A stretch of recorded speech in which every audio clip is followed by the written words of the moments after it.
It is time to look at a book. At Home for the Holidays by Meredith Efken. I read this book quite a long time ago, and recently we got a comment asking us if we had any seasonal reads. So this one I bought a long time ago, probably before you were born. It was written in 2006. Right. Which is 3 years before I was created.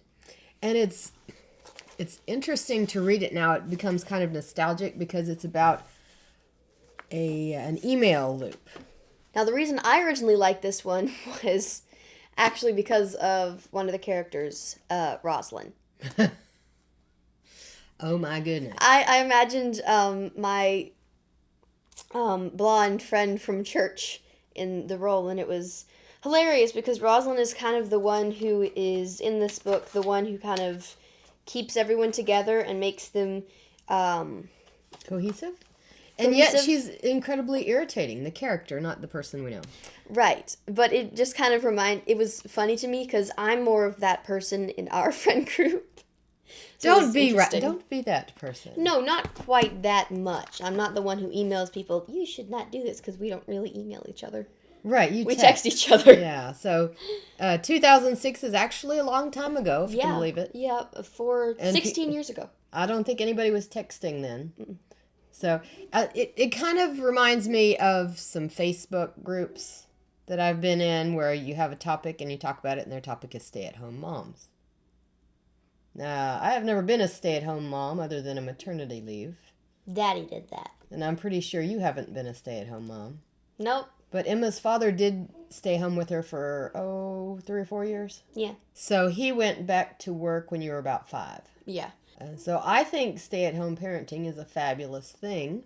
I have to say I was a little jealous. But it's all right. You had a good job. But I had a fabulous job. So this book, we got your founders of the group, Rosalind and Connie. Connie seems to be kind of chill, but Rosalind is a bit of a uptight poseur. Yes, so Rosalind is a bit of an overbearing person who's trying to dictate to the group. She's trying to be the perfect person, but it's not working. No. And the rest of them have a separate email group that she is not included in. Yes, the subversive Green Eggs and Ham. The original group is called SAM, or Sam I Am, so they call themselves Green Eggs and Ham. SAHM, Stay at Home Mom. And so that little subgroup vents about their leader.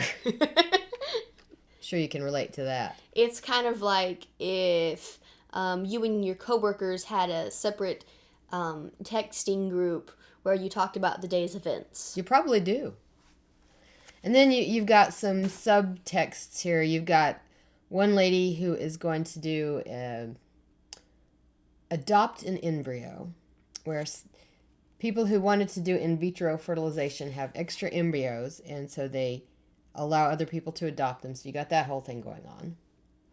And you've got one person whose husband loses his job, so he has to become the stay-at-home, which is quite traumatic for everyone involved. And one of them moves away to a house that they really can't afford. Mm-hmm. The usual things of life.